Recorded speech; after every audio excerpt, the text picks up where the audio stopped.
part one of my review and build of the new S-Kits Freightliner kit. On the workbench in front of me are two of the old white metal Freightliners, one end and one of the middles. They come in sets of 5, 2 ends, 3 middles. The ends are FGAs and 3 centers are FFAs.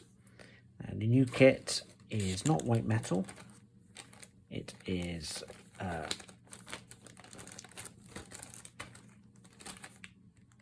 printed now. I like to run my flats empty with no containers on them, just because that's slightly different.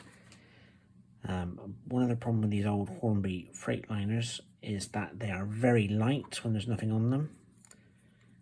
So the white metal in the old kits help to keep them on the track.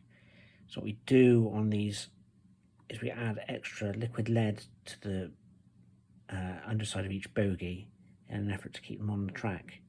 And they're still very light even with those. So as the new kit is plastic, not white metal, it's going to be lighter and it's likely to be an issue. So we might have to find some extra spaces to add some weight. So opening up the kit, we get a set of instructions printed, which looks quite similar to the old ones with a diagram there on what to cut off of the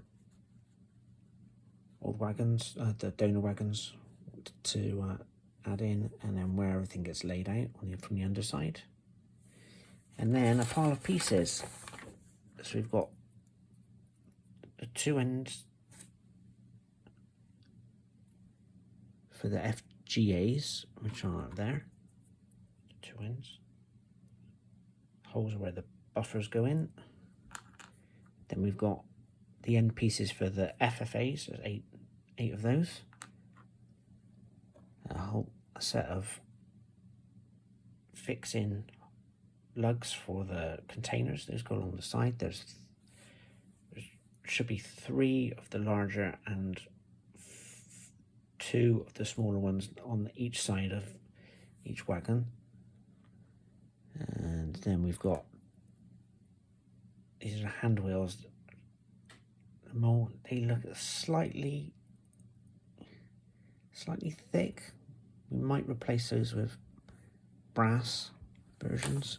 What else have we got? We've got the air tanks,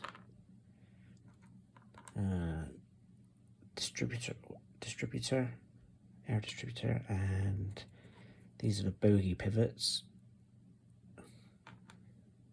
and buffers, which are quite nicely molded.